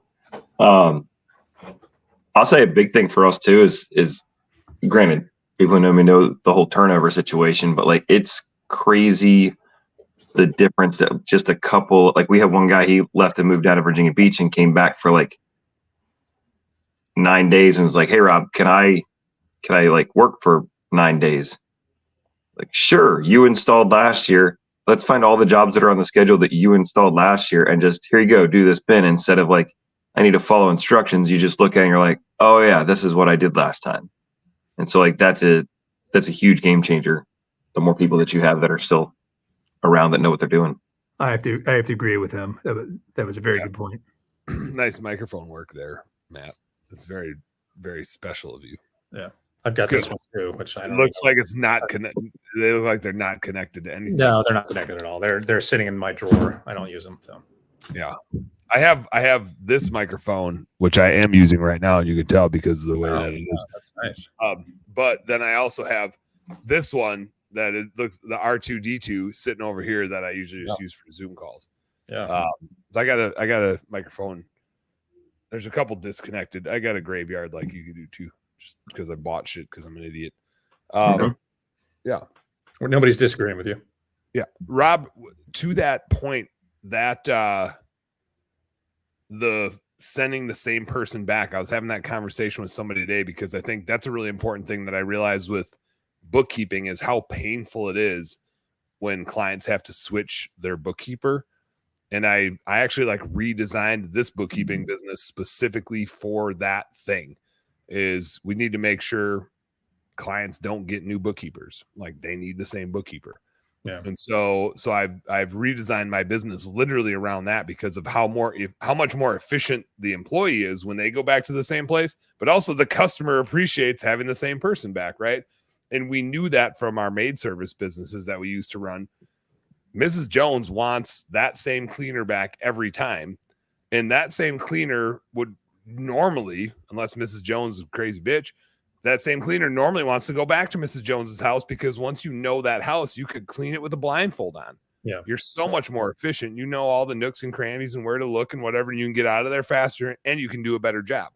Yeah. And so I think that makes a whole lot of sense. If you can send the same employees back to the same jobs and they have that recollection of where everything went, man, they're so much faster. Huge difference. And especially in the Christmas light industry, you know, for me, you know, I get about a 30% retention if I'm lucky, you know, from year to year. They either have jobs already. So if you can bring back those employees the next season, it makes your job so much easier. But unfortunately, I don't have service related business the rest of the year. So it's like, okay, guys, we'll talk to you in, August, September, bring you back on the payroll if you're available, type thing. So it's 30%, 10 out of 10 people, I'll get 3 back, if I'm lucky, 2 or 3. Yep. Do you, Matt, what proportion, do you do any residential or is it all commercial or government or like bigger jobs that you do when you guys are out hanging? Only residential I do is for charity. I don't do anything outside of that. Okay. Did you used to, or was that always just what you did from the get-go? I ran some crews back in 98, doing some residential, and then 98 was a good year. Yeah. All the way back to 98, people were hanging Christmas lights in 98. Yeah. It was a different beast back then, but for the most part, it's been commercial for me. A few residential here and there, but nothing crazy, nothing, to any extent. Is it a margin structure thing? Is it a customer service pain in the ass sort of thing? What drove you that route? It was more of we were already established in the commercial side of things and just kind of slowly grew it more and more. And then just a lot of moving parts. It's hard for me to take on a residential side of it. I mean, right now, we instead of, having 28, 30 customers, residential, you take on residential, you have, 300, 400. So it's just a completely different, beast when you, go back and forth to the two. So I would rather do, $1 million in business with, 25 customers versus having, 400 to, do $1 million or whatever your price point is. So I'd rather do that than. So. Dig it. Is it any better? We got desktop, Rob. That is better. Yeah, Now you sound like a human with a microphone. Sometimes the internet up here sucks, and speed test says I've got 75 megabits per second, so we're gonna roll with that. There you go. I mean, the microphone kind of sucks. It sounds like it's not your actual microphone, but maybe it is. Is it the one that's plugged in? It might be that one. I don't know. But it's better than the weird Darth Vader-y microphone you had going before. I am your father. Yeah. That was what you had going before. It's good though. You do that well. Rob, what on your side of it, like you said, the people management is the hard part. How big do you think you can get yours? Do you have a size that you want to shoot for, or have you found a sweet spot where you're like, man, at this size, it works well with the other businesses I have, or the other timing of everything else I have going on? No, I mean we've got a lot. I mean we could probably 3 or 4x our size right now. Oh shit, you think so? Yeah. I mean we finished in the 450-ish, $500,000 range last year.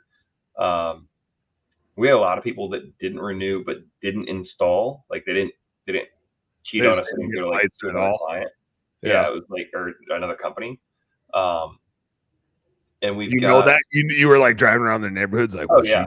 What do they Well, do? because we went around, it's like, all right, I want a list of all the houses, all the bins that didn't reinstall, and then figuring out like, hey, if they went to somebody else, cool. We had a Chick-fil-A tell us, yeah, let's go ahead and move forward for year 3. And then they're like, oh, our budget won't afford it. And then I go by and I'm like, oh, well, look at that. Look at that. You guys did it all with C7s. And then I go over and, check the rectifier on the minis. It's like, oh, my main supplier sold these lights to you guys, or whoever installed them. They're like, these are brand new. These are Orman Lico 23s. Like, yeah, I'm calling. Like, hey, it's one of those things. Like, you're not going to hurt my feelings by saying that you're using somebody else. Sure. Like, just tell me that. Yeah. They won't. No, they won't. I mean, and I think for us, we've got another market that we really want to go after, where we're at, like basically from here all the way to northeast, where my hand just disappears. It's way out population. Lots right up in, that's right up in like, it's by this see-through koozie. It's by this translucent koozie. Yeah. I'll point it out on the map for you. It's right there. But yeah, we've got another area that we do about $100,000 in, and I would say like over half of our top like biggest installs are in this other like city area, and we want to open up another, just do landscape lighting and Christmas lights there, and like as needed send a power washing truck up there. Like that's the next phase. We're buying a building, so we'll move the business closer to home, but we'll actually like own land, getting some containers, all kinds of stuff. So nice. Got a lot of things going on there. Good. Yeah. Worky work, busy bee. Yep. Do you have I don't know, I'm trying to think of the right way to say this, a ratio between holiday lights and pressure washing? Because I see there's so many people getting into holiday lights that have a baseline business of something already. Is there a I thought that this year was going to be the year that lights was bigger than washing, and it wasn't. We should be bigger. The goal is to do like 1.5, 1.6 million this year, and it should be $700,000 or $800,000 in lights and about that in wash. Okay. We're getting more and more to the point. We still run at least one wash truck during the entire light season, just because we still have a solid amount of revenue and clients that still need to be serviced then. So it's just a matter of like, I want to hit $1 million in wash and $1 million in lights, and then we'll get to like 1.5 in lights and just keep that $1 million in wash just to keep people busy. Like that's what we're running to right now. It's cold. We got, quite frankly, too many people on staff. And just, the guys are taking down the lights at my house, washing our house, doing training. We're trying to get people up to speed, and we just need, like, we got 3 weeks to survive, and then we'll be golden. We got gas station cleaning contracts that kick in, and we do that in March. And then we're doing some of the landscape lighting trainings, which will give us additional stuff and hopefully level up with profitability and kind of the staffing side of it too. Yeah. So, Matt, do you have a gauge on like from seeing so many businesses with those businesses that have something else going? Do you see guys find a sweet spot between whatever their business was that they had before and holiday lights, or is it just to each their own? I see a mixed bag. This last year was pretty flat for a lot of people on Christmas lights. It wasn't big year. I don't know if that we do have a election coming up, so everybody gets all nervous. When that starts happening. Oh, I mean, and we were coming off of ridiculous gas prices and tons of inflation, so consumers have been really weird. Do I think it's going to get better this year? Not necessarily. I think we'll probably have another flat year where people won't see the growth. I hope that's not the case. I mean, I really hope that people do see a lot of growth and movement forward this year. I think for breaking even, or doing the same number that you did, the previous year, I think that's good. During these times. Mm-hmm. Because I think a lot of people, Rob, you said, people aren't decorating. They're not, because they don't have the disposable income, in this economy. And there's a lot of people that are in tough situations out there that can't afford the lighting, but they will, eventually when they bounce back, people will decorate. They save money all year just to decorate. As far as the balance, what's that? Did you guys see a big dip in, like, as a vendor, light purchases? Like we spent almost nothing on, like, we spent maybe $15,000 or $20,000 on lights, and we usually were spending like $100,000, and like we didn't have to buy much new material. Yeah, it really depends on what you did. And if you're not growing, like if you had a slow year this last year and you're sitting on a bunch of inventory, obviously, well, geez, we have enough inventory. I think we did not see a dip in the lighting side of things. Mm-hmm. We grew in every single division across the board, all three divisions that we have. But it wasn't, the growth that I had hoped. We had hoped that it was going to be a stronger year. But I think hearing and talking to a lot of the CLIPA members and, a lot of people across the board have experienced the same thing. They're just kind of flat in the service, industry. And I don't know if that goes for, pressure washing and power washing. I don't know if it's been a flat year for everybody. This year, I'm not sure, but for the Christmas lighting, I definitely heard that, people that are brand new. Yeah. They had stellar years because, hey, geez, we did 25,000, we did 30,000. Yeah. But they're brand new getting into it. But anybody, a lot of people that are in it this year just didn't didn't really hit those goals that they were shooting for this year. And either didn't break even. I don't want to say that. They did the same they did last year, or maybe a little bit of growth, or went down a little bit, but nothing so traumatic where it was like, holy shit, we dropped in half. I haven't heard anybody like that. So is that something that you'll have in your app? And if you don't, this is number one suggestion from Rob is to show that year over year those numbers, because like I know Ray Burke would get the do the cleaning survey or industry survey, and it's like, all right, you guys have access to see, or have at least the captive audience to say like, hey, what'd you do in 22, 23, or at 21 or whatever, and see those differences. Like, I don't know, it'd be kind of cool to see that. Yeah, we're going to have some forums. We're going to have some, we'll have a bunch of people up on the stage and stuff like that. And that's a great topic right there. How did everybody do this year? Because the most people I've talked to just kind of, I don't want to say fell flat, but that's, they maintained or whatever they did. So, as far as the, people, having a pressure washing, I've heard a lot of people that are doing more in Christmas lights than they are in their other company. I don't know what that says for their other company, or they're not focused on as much. But I've heard people that are killing it in Christmas lights or killing it in their other business, vice versa. So nothing really one way or the other have I heard. I'm dominating in this and I'm not doing it in this type thing.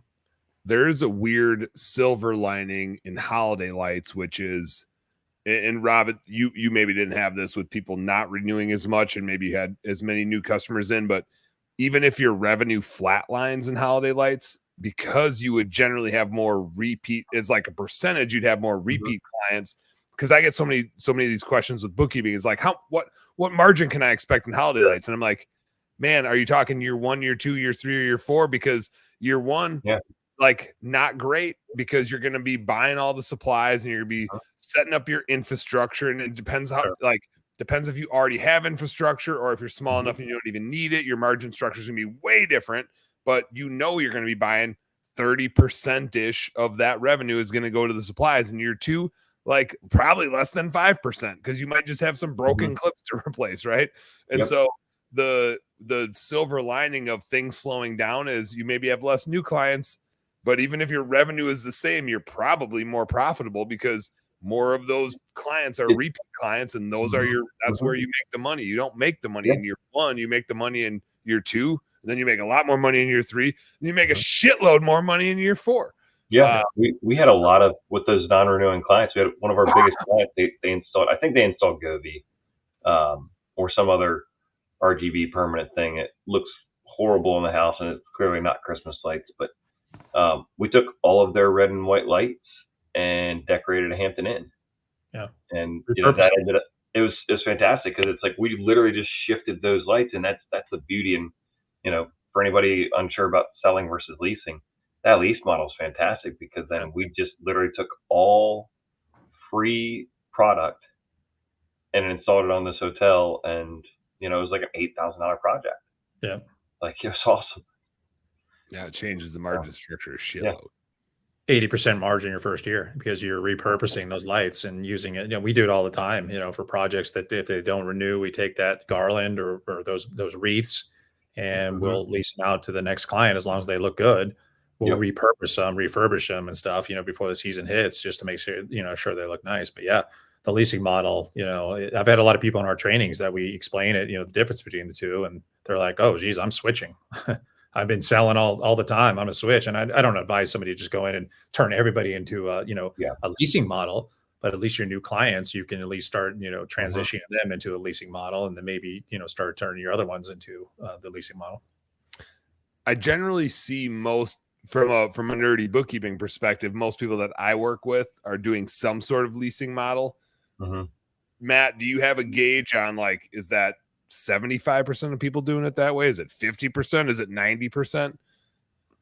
That's all we teach massively in popularity, but that's all we teach in our training and stuff. And when we teach stuff in our training, we don't just tell them do the leasing model. We explain to them why what's the benefit of doing the lease model? Because there are people in our training that have been doing this for 3, 5, 7 years, and they're already doing the selling model. So it's not fair for me to be like, oh, do leasing. Well, what the hell do you know, Matt? Type thing. So we get deeper into it. We explain, just like Rob said, what's the difference? Well, here's the thing. That's a perfect example right there. You just take it and switch it to another property. Yeah. Guess what? Instead of having a 35% margin your first year, now you have a 75% margin on that Hampton Inn or the Hilton or whatever it may be. I don't know what I would have to say that, a bulk of people are doing the leasing model these days versus the selling model. But if it works for you, if the selling model, I'm not going to sit there and drill it in your brain, but if it works for you, then great. If it's not broke, don't fix it. I can just tell you what the benefits of the leasing model versus, the selling model is. You're building it.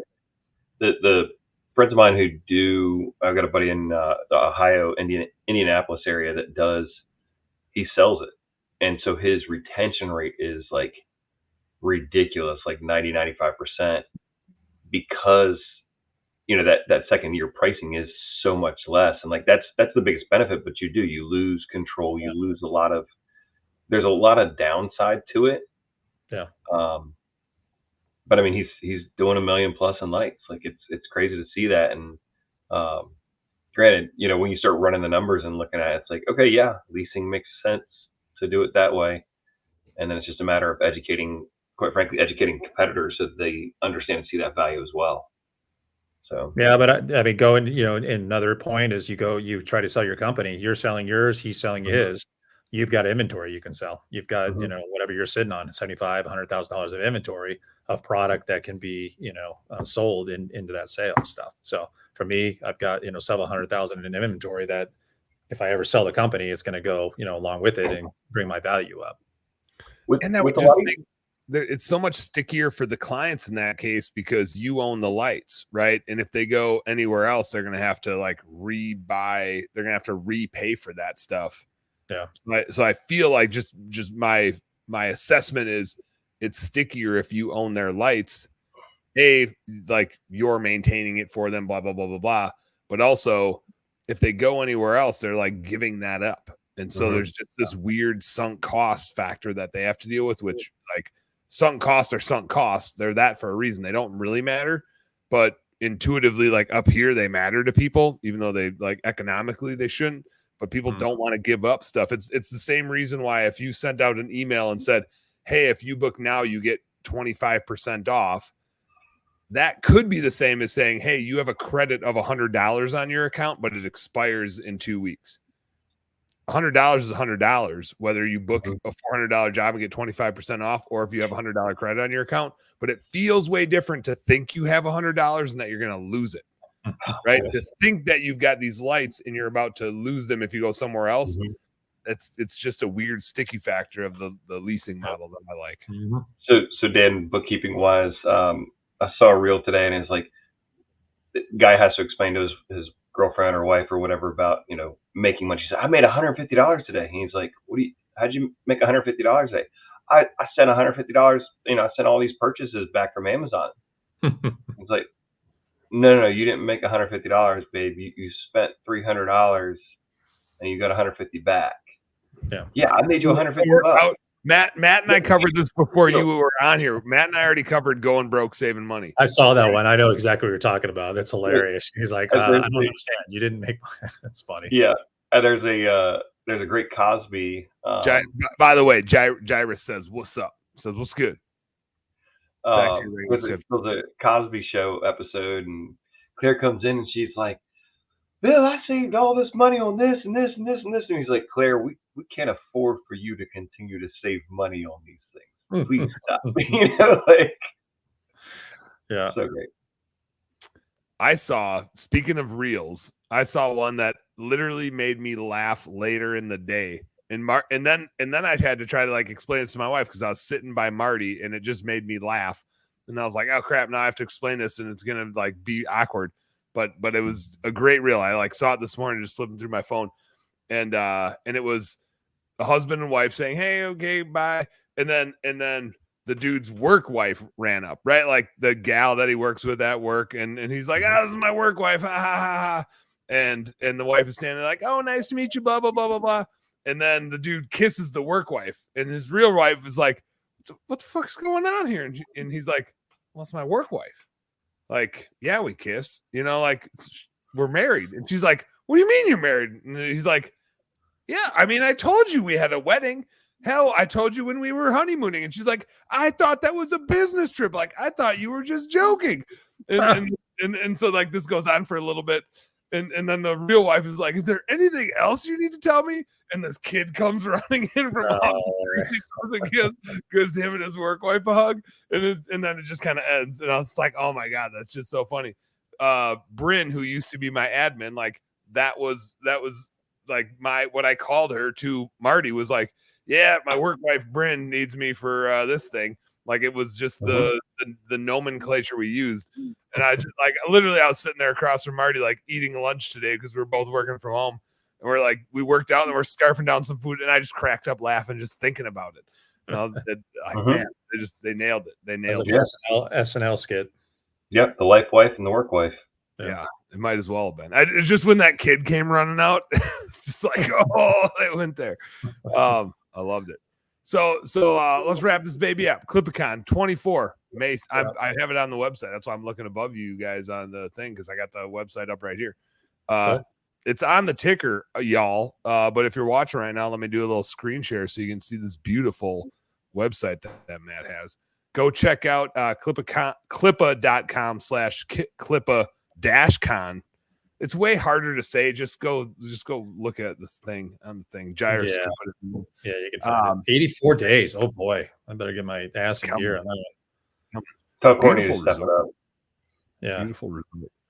May 2nd and May 3rd. I think that's is that a Thursday, Friday in May? What days are we? Yeah, so we did it on Thursday, Friday, so people can maybe stick around and enjoy the weekend and not lose that Saturday and then fly back home Sunday. Yep. So yeah, it's we're excited to have it and looking forward to. I mean, beautiful. You can see the video right there. That's the Bahia. That's where it's going to be held.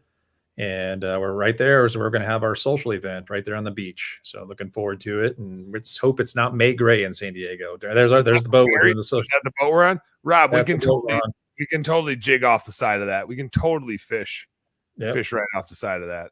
It'll be easy. Looking forward to it. Very excited. You guys, you guys are both hopefully speaking. Rob, we'll talk. Looking forward to having you guys out there. You're more than welcome to, Rob. I mean, it's maybe just haven't connected. I'll be speaking whether or not you know it or not. You'll be up on the beach.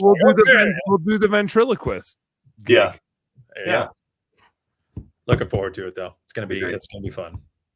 Yeah, I'm bringing the wife. We're staying extra. We got Sam checking and said, love the credit on their account. Perfect timing for that text blast starting tomorrow. That's a good one. That's a good one. Hey, Mrs. Jones, you got a credit of this on your account. Just hit us up. It expires in 2 weeks. Yep. It's the best sale price there is. Well, I'm looking forward to seeing you guys in a couple months. It'll be beautiful. Yeah. Matt, I used to see you a little more often because your son would come here and play hockey in Minnesota because we're the state of hockey. But now that I don't see you anymore, you're just like not swinging into town as much as you used to. I know. I'm sorry about that. I'll try to do my best to get out and see you more. Apology accepted. Apology accepted. What you can always come and ice fish, so we can get you some ice cubes for that drink of yours over there. I'm looking forward to doing that. I'm going to get my Home Depot bucket out and put some ice in there and try to fish tomorrow. Rob, this is not a lie. Rob's here next week. We're going out ice fishing. Yep. Okay. I mean, I heard Dan that there's like 2 spots, maybe. 2 Matt spots. should make it happen. Matt. Yeah, you can make it out here next week. Let me check my calendar. Doesn't look good. I think it looks better. You should call Gino. You think it does. Gino can make it. I'm going to Vegas the next week. I'm going to be. I've got a lot of travel coming up, so ice fishing is not. I'll put it on the list, but I'm not sure I'm going to make it. I think when you see the content come out, you're going to be like, "Oh, I fucked up. I should have."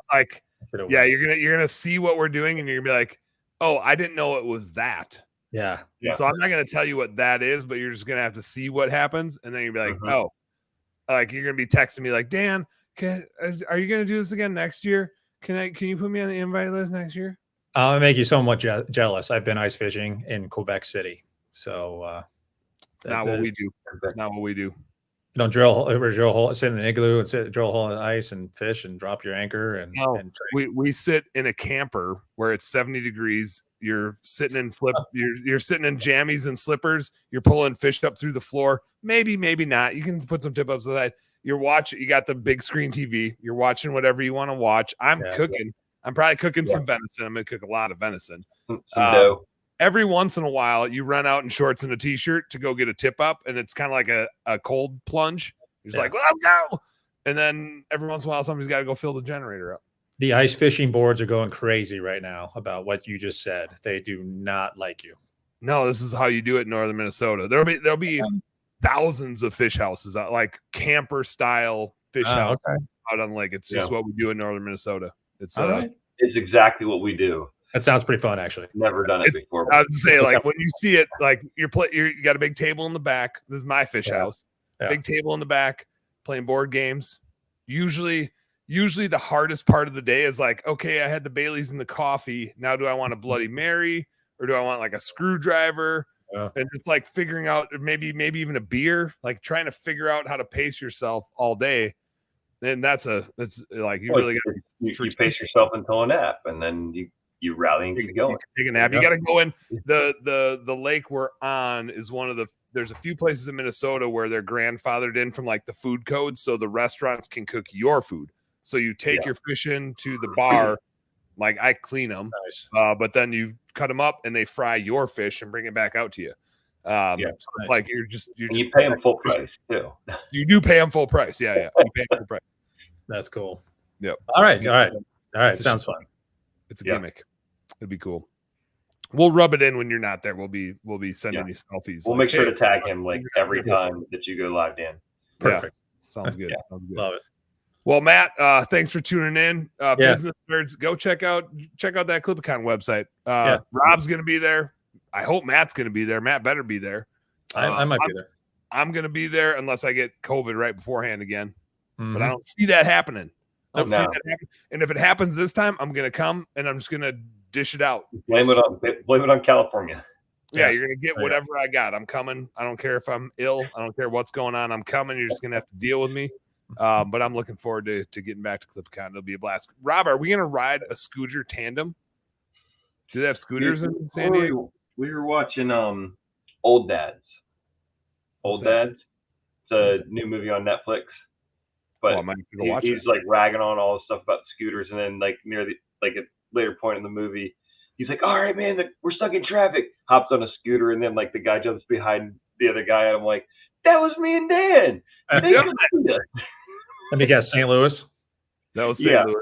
Yeah, St. Louis, where I stopped at one point. I was like, "Connor, what's up, man?" And Vitaly, I see him. Why are my knuckles? Oh yeah, they're all bloody because like I almost threw my head through a window. Oh, nice. I saved myself on the asphalt, and you did or one of them did? Oh no, I did. I definitely almost like wrecked myself, but I didn't. I just had some like skin knuckles. That wasn't when I was on the scooter with you though. No. I feel like I remembered that. Well, you and I tried to get on a scooter, that it's like. Yeah, it didn't like us. It didn't like two of us on there. And then we rented ones in Nashville, and it was a different scooter I hadn't rented before, or whatever. Or it was either you or it was Eric Trice, and it was like they were on full fledged, and I'm like, really? Yours is on like safety mode because it's your first ride. Yeah, that was me. Yeah, I remember just having to like. You guys have some nice scooters. Nice scooters. Going like 6 miles an hour. Dan's going like 14. I'm like, bye, Dan. See ya. Peace. I'm getting to the bar before you. Yep. All right, gents. All right, dudes. It's been boys. fun. Appreciate you guys. Thank you. It's not Matt's bedtime, but it's our bedtime. It's for sure Rob's bedtime. Yeah. Business nerds and home service homies, you guys know what to do. Work smarter and harder. Go earn some pride and get your ass to CLIPACon. We'll see you there. All right. Thanks, guys.